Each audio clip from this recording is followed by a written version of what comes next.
दोस्तों दिन था शनिवार, तारीख थी 27 जुलाई, जगह थी ओल्ड राजेंद्र नगर में राव आईएएस स्टडी सर्कल की लाइब्रेरी। शाम के तकरीबन 6:30 बजे थे। 2 दिन से हो रही बारिश के कारण इंस्टीट्यूट के बाहर की सड़क पर काफी पानी भरा था। वीकेंड होने के बावजूद तकरीबन 20 के आसपास एस्पिरेंट्स लाइब्रेरी में पढ़ रहे थे। तभी इंस्टीट्यूट के बाहर तेज स्पीड से एक एसयूवी गुजरती है। एसयूवी निकलने के बाद सड़क पर खड़ा पानी तेजी से इंस्टीट्यूट के लोहे के गेट से टकराता है।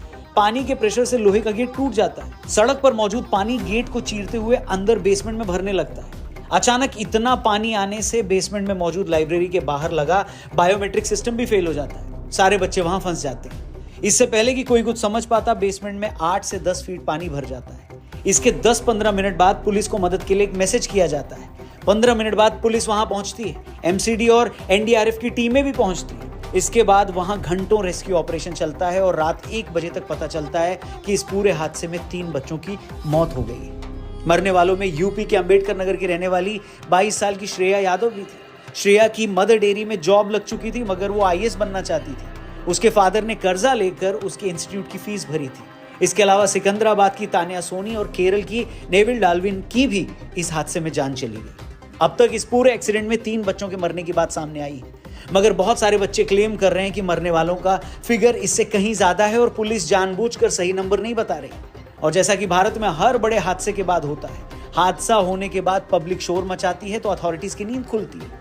ओल्ड राजेंद्र नगर में हुए इस हादसे के बाद जांच हुई तो पता लगा कि जिस बेसमेंट में ये लाइब्रेरी चल रही थी, वहां तो लाइब्रेरी चलाने की परमिशन ही नहीं थी। उस जगह को तो स्टोरेज के तौर पर यूज होना था। हंगामा हुआ तो एमसीडी वाले सालों की गहरी नींद से जागे और लोगों को दिखाने के लिए बेसमेंट में चल रहे कुछ इंस्टीट्यूट्स और लाइब्रेरी पर एक्शन ले लिया। जिस दौरान हम ये वीडियो बना रहे हैं, तब तक राव आईएएस इंस्टीट्यूट के ओनर और कोऑर्डिनेटर को भी जुडिशियल कस्टडी में भेज दिया गया है। एमसीडी और पुलिस की तरफ से ऐसा माहौल भी बनाया जा रहा है कि सारा कसूर राव इंस्टीट्यूट मैनेजमेंट का ही था, जिसके चलते 3 बच्चों की जान गई।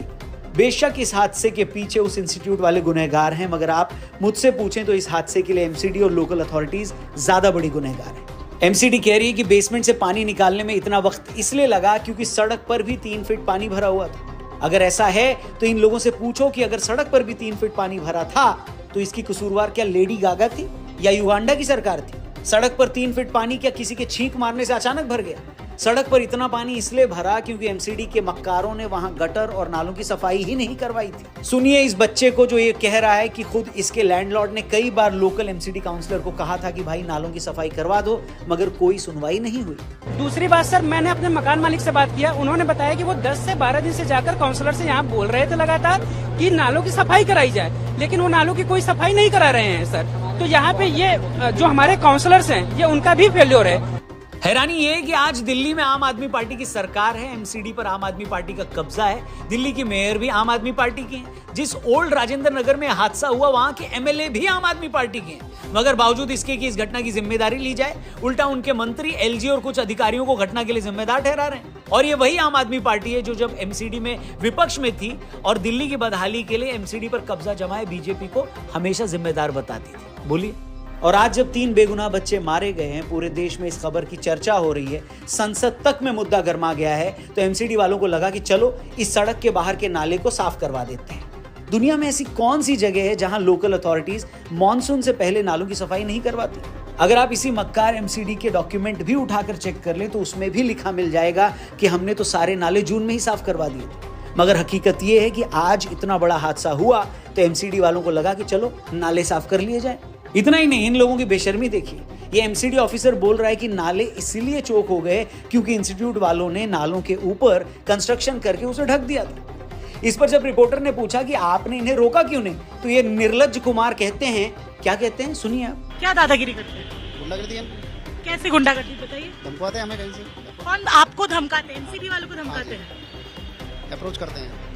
दिल्ली या देश के किसी भी शहर में रहने वाला कौन सा आदमी ये नहीं जानता कि कैसे लोकल अथॉरिटीज रेडी पटरी वालों से हफ्ता वसूलते हैं। आप अपने शहर में देखिए, जिस फुटपाथ पर आम आदमी को चलना चाहिए वहां रेडी पटरी वालों के कब्जे होते हैं। आप किसी पुलिस वाले से पूछेंगे तो कहेगा साहब हमें क्या पता, इन्हें तो अथॉरिटी वालों ने बिठाया। आप अथॉरिटी वालों से पूछे तो वो कहेंगे कि ये सब पुलिस वाले करवा रहे हैं।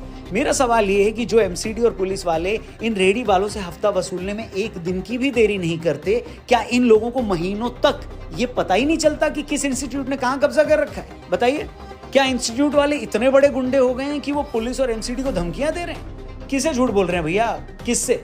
ऐसा बोलकर किसे बेवकूफ बना रहा है?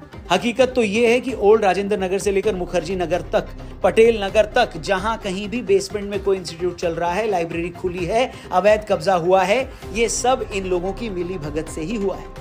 इस इंस्टीट्यूट के जिस बेसमेंट में बिना प्रॉपर परमिशन के लाइब्रेरी चल रही थी, उसे लेकर एक स्टूडेंट ने भी 26 जून को ही एमसीडी को इसकी शिकायत की थी, मगर कुछ नहीं हुआ।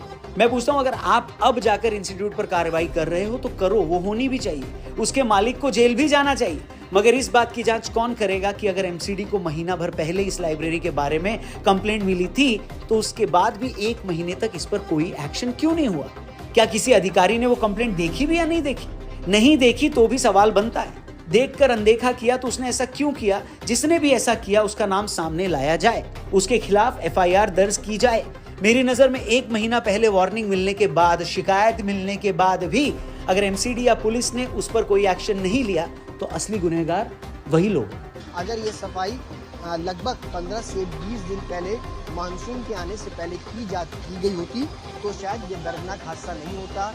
ओल्ड राजेंद्र नगर के इस एक्सीडेंट को आप इसलिए भी नजरअंदाज नहीं कर सकते क्योंकि ये घटना कोई एक्सेप्शन नहीं है। फैक्ट तो ये है कि ओल्ड राजेंद्र नगर में जो हुआ वैसा एक्सीडेंट इस एरिया में कभी भी और कहीं भी हो सकता है। खुद बच्चों का ये कहना है कि इस एरिया में 95% लाइब्रेरी बेसमेंट में ही चलती है। 10 मिनट बारिश आती है तो यहाँ घुटनों तक पानी भर जाता है, जगह जगह बिजली के खुले तार मिल जाएंगे। अभी पिछले महीने ही पटेल नगर में नीलेश राय नाम के 26 साल के एक एस्पिरेंट की मृत्यु हो गई। ये लड़का कोचिंग के बाद अपनी पीजी में जा रहा था, सड़क पर बारिश का पानी भरा था, तभी इसका पैर फिसल जाता है। खुद को गिरने से बचाने के लिए जिस लोहे के गेट को पकड़ता है, उस गेट से एक बिजली की खुली तार टकरा रही थी।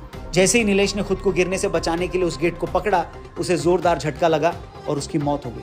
मैं आपसे पूछता हूं, किसी देश का इससे बड़ा दुर्भाग्य और क्या हो सकता है जहां उसके बच्चे सड़कों पर करंट खाकर मर रहे हैं। वो बच्चा कल को आईएएस भी बन सकता था, जयशंकर जी की तरह कोई बड़ा डिप्लोमेट भी हो सकता था, अपने टैलेंट से देश और सोसाइटी का भला कर सकता था।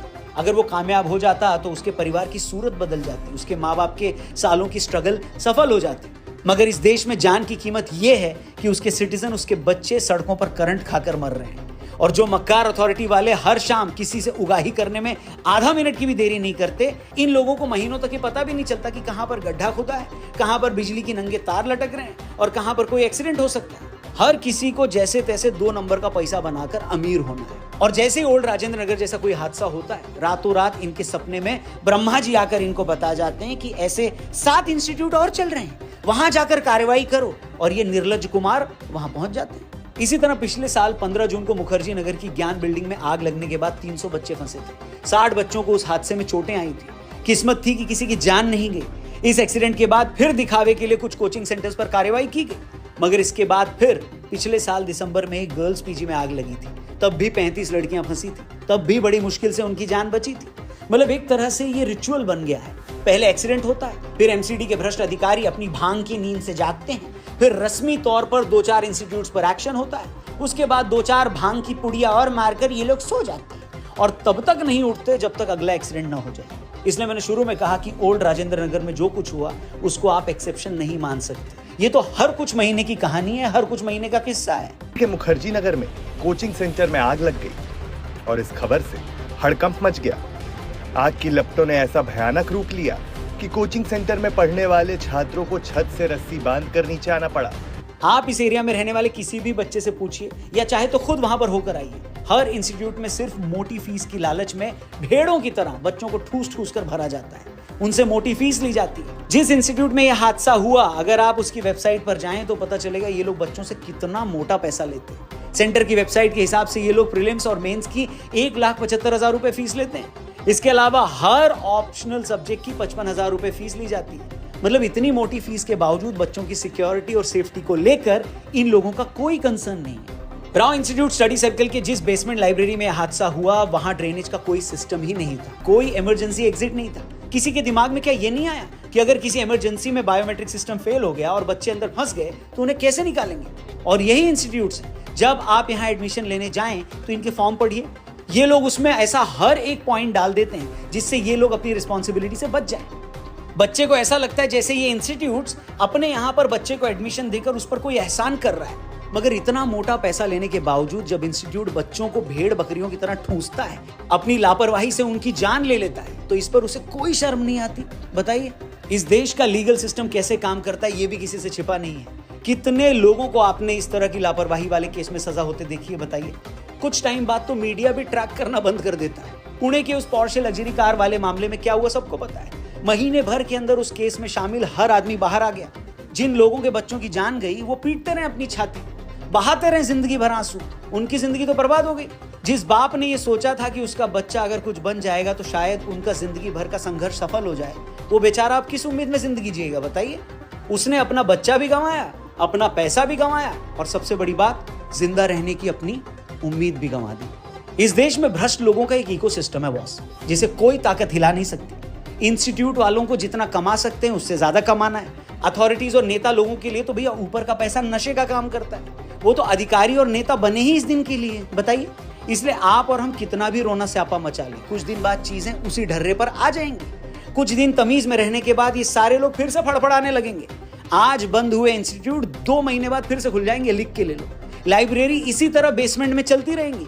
मकान मालिक बाथरूम से भी छोटे कमरों के 20-20 हजार वसूलते रहेंगे।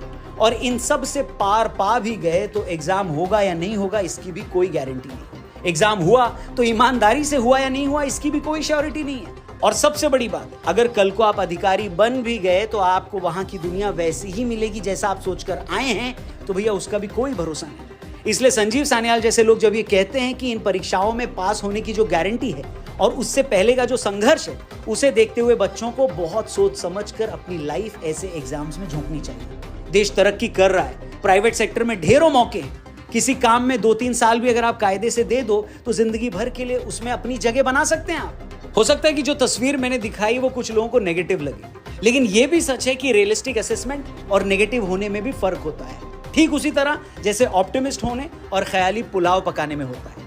और जो मैंने कहा, अगर वो सच्चाई नहीं है तो आप खुद बताइए। जिंदगी आपकी है, स्ट्रगल आपका है, इसलिए जो फैसला लेना है वो आप ही को लेना है। बाकी आप इस मामले पर क्या सोचते हैं कमेंट करके जरूर बताएं। अगर आप भी एक एस्पिरेंट हैं और ऐसी प्रॉब्लम फेस कर रहे हैं तो प्लीज इस वीडियो को और भी लोगों तक जरूर पहुंचाइएगा। उम्मीद करते हैं इससे बहुत सारे लोग सबक लेंगे और इसे आगे शेयर जरूर करेंगे।